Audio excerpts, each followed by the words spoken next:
everyone, and welcome to Updates with Eli the Bard, episode 2. I apologize for my hair being a mess. I am still just getting used to this length and what to do with it, because basically when my Twitch stream got monetized back in March, I completely shaved it, like clean shaved, and I've been growing it out ever since. My ultimate goal is to kind of do like be able to pull this part back and do an undercut. So I did get a haircut once back in June, tried to get like the sides and the back a little trimmed up. I am hopefully going to be getting another haircut this weekend and re-dye it and everything, because this part in the back is getting just like poofy and my curls are starting to come in and this part's everywhere. But anyway, enough complaining about the hair. That's not what you're here for. So what I want to talk about in this episode is my story of coming out.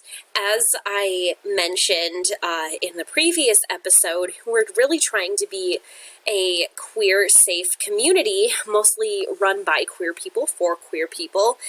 And one of the programs that was originally on my channel, one of those kind of group project things that I ended up having to cancel, was a podcast. And the idea for the podcast came from one of the other guys, and it was one of those, we come up with a different thing to talk about each week. We maybe have bullet points, but we mostly just talk, it's not scripted.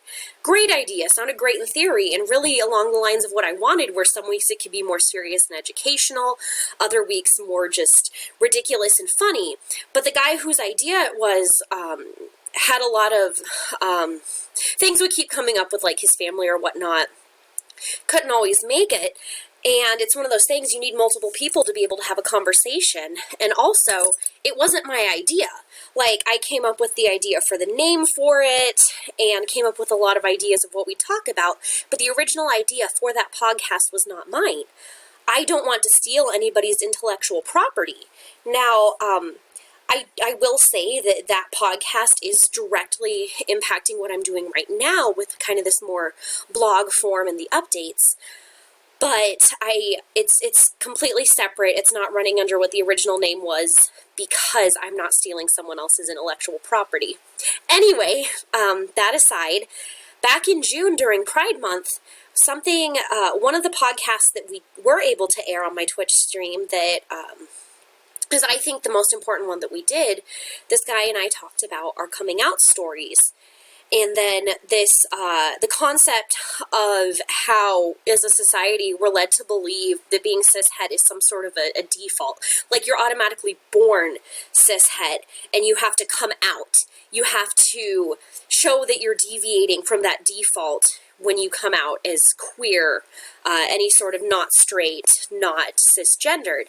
And that's something as a society that we really, really need to fight against, because we're kind of, not everybody is, but a lot of people are getting to that first step of, okay, yeah, this is normal. Queer people are who they say they are. Queer people are fine. It's a perfectly normal thing. They're born that way.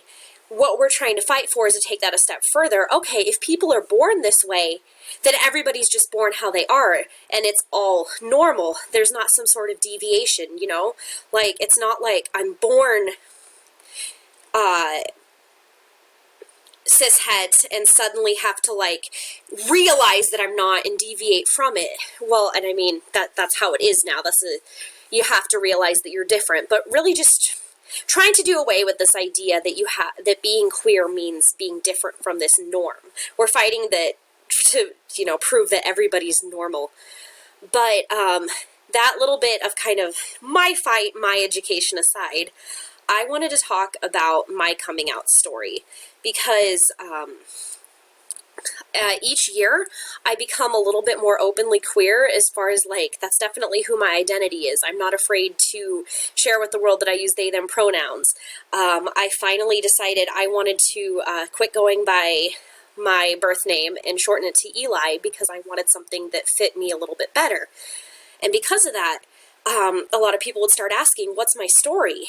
And it really made me think, because I never had what I would call a big coming out moment. There wasn't like a large Facebook announcement or a large group chat to a bunch of people. It was just kind of, it started with just bringing it up in casual conversation, and if you know, you know, and after a certain point, if you don't know, that's kind of on you. But as far as kind of a trajectory of my path through life and realizing and accepting my own queerness and becoming more comfortable bringing that identity out into the public, that's kind of what I want to talk about. So, I identify as polyamorous, pansexual, and my gender is feminine-leaning Libra gender. I'll get to those definitions later. But that's what I am, and we're going to end up at all those points by the end of this story. So I grew up super, super sheltered, went to a Catholic school, parents were also in the military.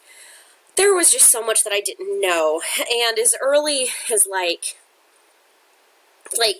kind of the pre-puberty years, I knew that being gay was a thing. Like, men could like men. I also knew that that was wrong, or that you made fun of people for that. Obviously, I don't believe that now. That's just kind of the environment I was in. When I was 10-ish, 5th grade, that's when I really started liking boys, and it was a 0 to 60. I always liked multiple boys, was always jumping from who I liked, boy to boy to boy. There was never a moment where I just didn't like anybody. And then 6th grade was the first time that I really started liking a girl, and it was one of my 6th grade teachers. And I didn't know that girls could like girls. I especially didn't know that, you could like both. Because if it's gay, okay, this guy likes guys, right? It's an all or nothing type thing, right? And I just remember, having stupid little journals, and I'd write about how I wanted her to be my big sister, and I just wanted her to kiss me and all that kind of stuff, which is creepy now looking back because she was definitely a teacher.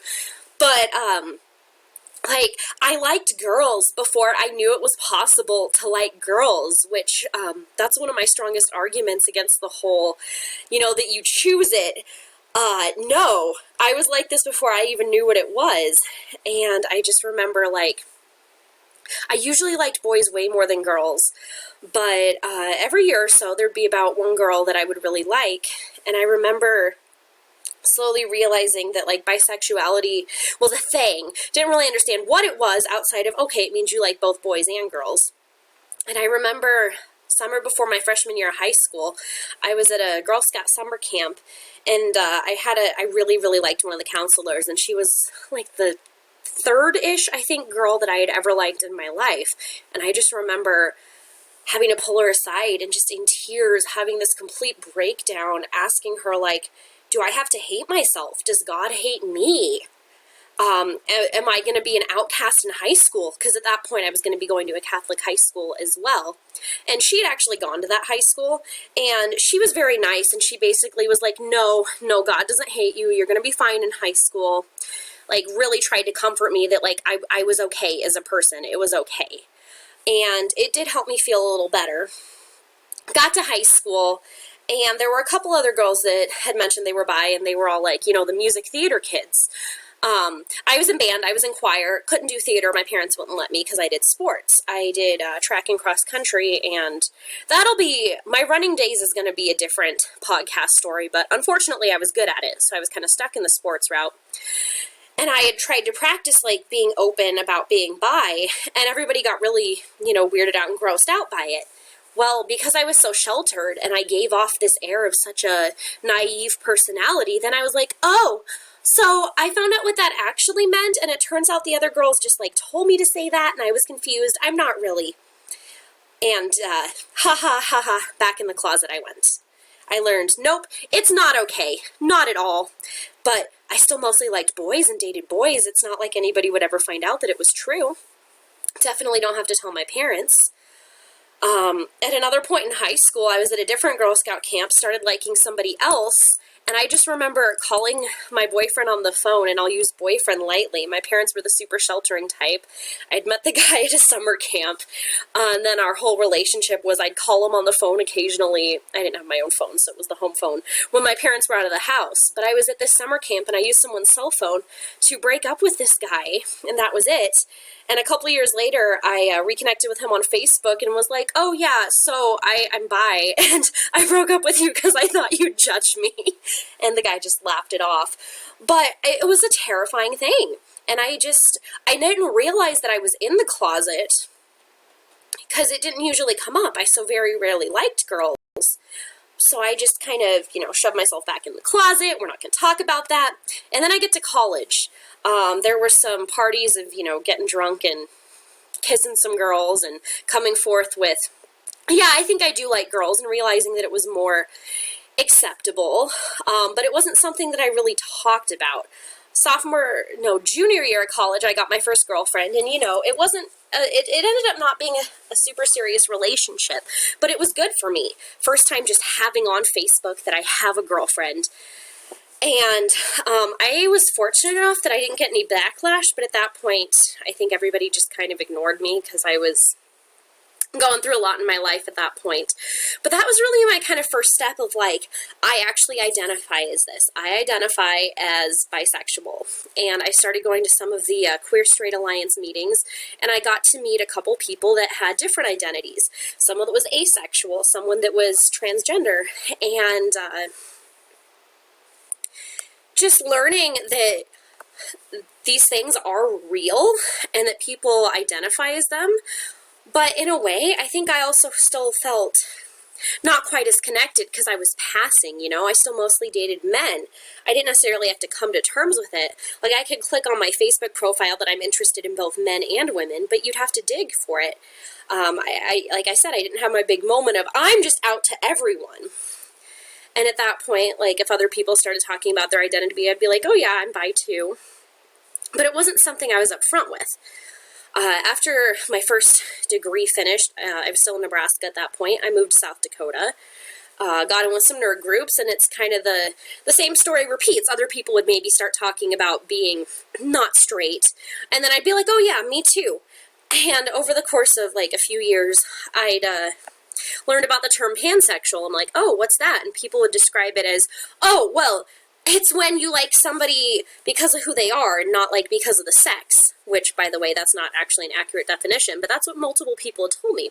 So I was like, oh, that's not me. I like both men and women, but I am definitely into the sex part. I'm attracted to the bits, too. I like having sex.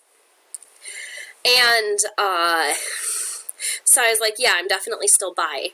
And then I ended up in another relationship with a man, and the relationship was going well, and I started having feelings for somebody else. And in the past, that had happened in some of my longer relationships, but those relationships were usually abusive. So it was easy to justify as like, oh, I cheated on so-and-so because, not that cheating's good, I'm just saying, like, in my mind, how I justified it. Cheated on so-and-so because he was abusing me. That's why I started developing feelings for somebody else, because you need to find those needs elsewhere. This time, I was, at that point in that relationship, happy, and I started developing feelings for somebody else. And a friend of mine mentioned, well, maybe you're polyamorous. Like, oh, what does that mean? Well, it's when you like multiple people, it's when you date multiple people. Like, why don't you just go look it up? And so I looked that up, and I found just kind of a page that was like, here are all the up-to-date LGBT terms that you should know. And this was 2014, so it wasn't a perfect list, but it was super up-to-date for 2014. And I just started reading through all the terms. Saw the official definition for pansexual. It wasn't what people had told me, which their definition, I think, is probably close to like demisexual, that needing to establish a connection. And pan was like, well, it's kind of a bigger umbrella term than bi. You're attracted to all sexes, all genders. I'm like, oh my gosh, that's me. And I instantly switched from identifying as bi to identifying as pan. It was like, this fits. This word fits. And then I read the part on polyamory and how for some people it's a lifestyle, and for others it's really just kind of being attracted to multiple people at once by your nature and wanting to develop these meaningful relationships with multiple people. And same thing, it was like, oh my gosh, there's a word for how I've always felt. And it was just an instant realization that my whole life, where I've always liked multiple people, where I had a tendency to cheat in relationships because I'd start developing feelings for somebody else. It's like it changed overnight. It was like, now I have a word. There's a conversation that I can have with my partner, and I can honestly say 100% I have never cheated since. Because anybody that wants to date me, I'm just upfront, like, I'm polyamorous. Here's what it means. here's kind of like how we set boundaries and decide if that's okay. And not everyone's been accepting of that, and I've had people say that it's okay. You get into another relationship and then it's not okay. That story will also be for another time. But just being able to know that instead of something that I have to sneak around, this is an actual conversation and communication thing that I can do with somebody else, and I can prove this is a thing, it's a word, it's a piece on paper, it exists, it's not just me being weird, there are other people like me. That was life-changing. And then as far as the gender identity, that's when I first started to learn about non-binary. I'd heard a couple people in the past mention that it was a thing, but I didn't really understand it because I really like reading definitions. That's just who I am. I'm an academic by nature. So I started looking at that, and once again, it was a word that had, it's like, this describes how I've always felt. At the time, there were not very many like subcategories of non-binary listed, but it was just kind of the basic, like, you don't really identify as a boy or a girl. You feel somewhere in between, some sort of a mix, and I liked it. Went to Facebook, put up that I was non-binary, changed my pronouns. So again, huge for me, and it's on there. If someone's going to look, it's not like I'm hiding it, but there was no big announcement, no big flashing signs.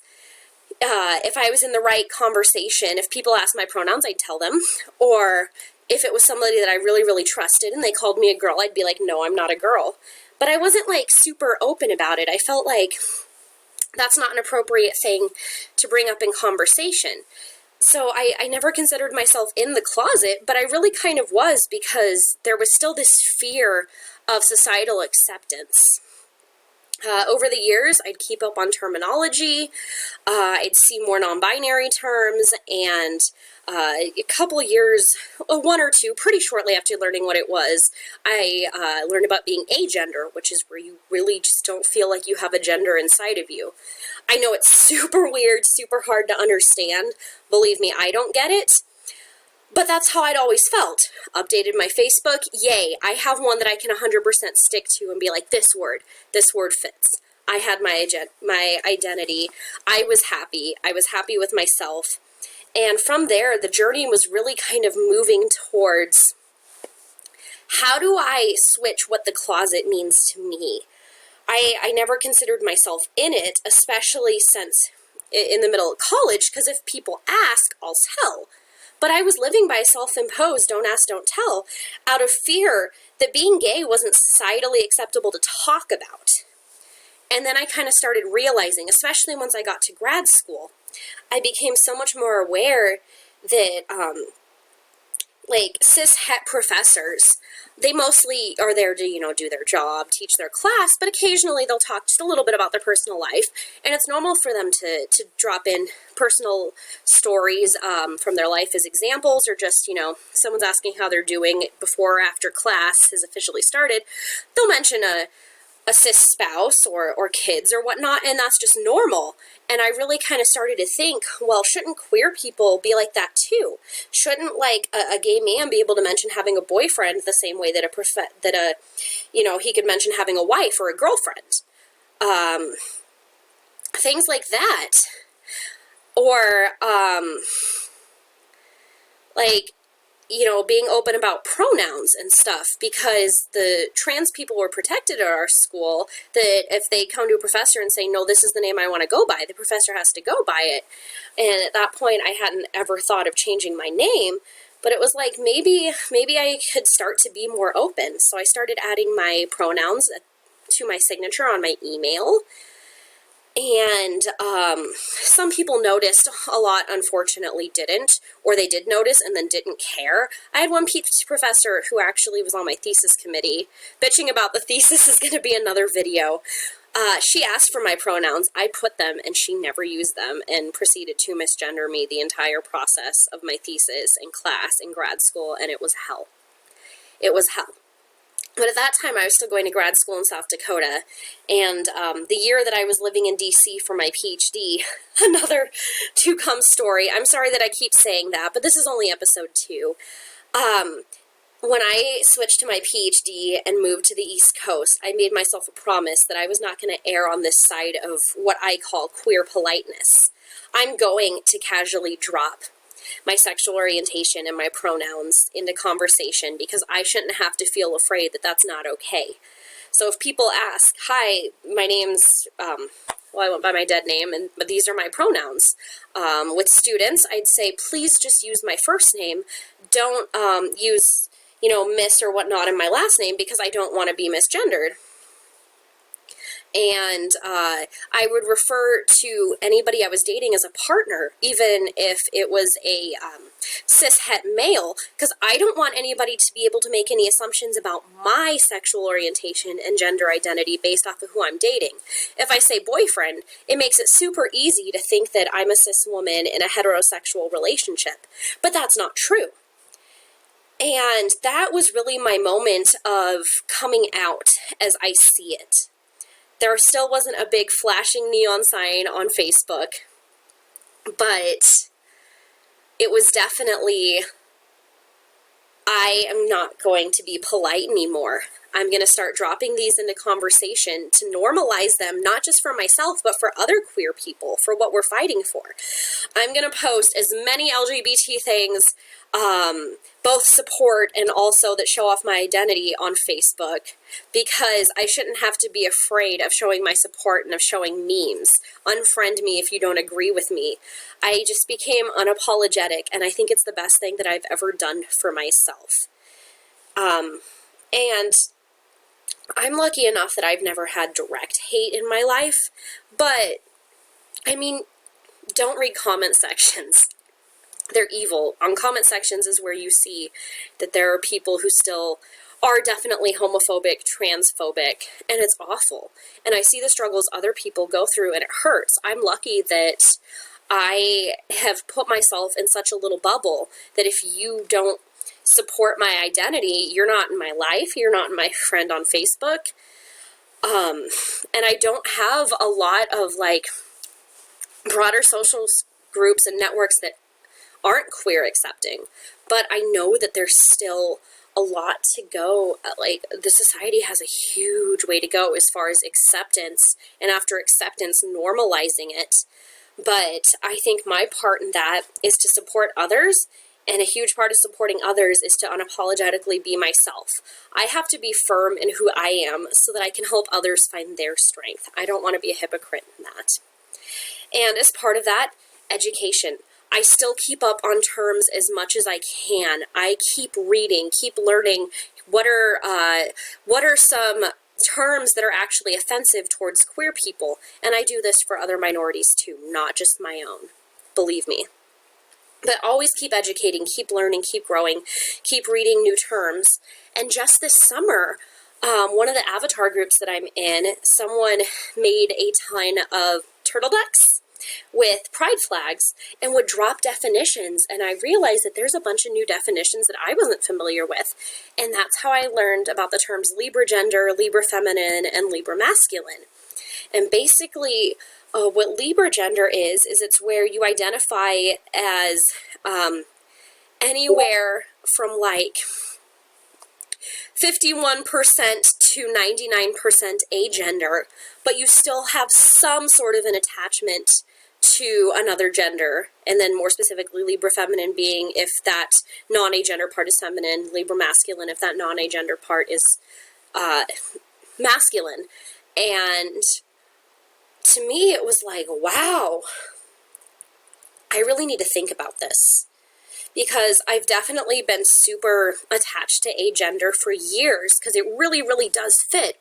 But there's times I feel like little bit of fluxes.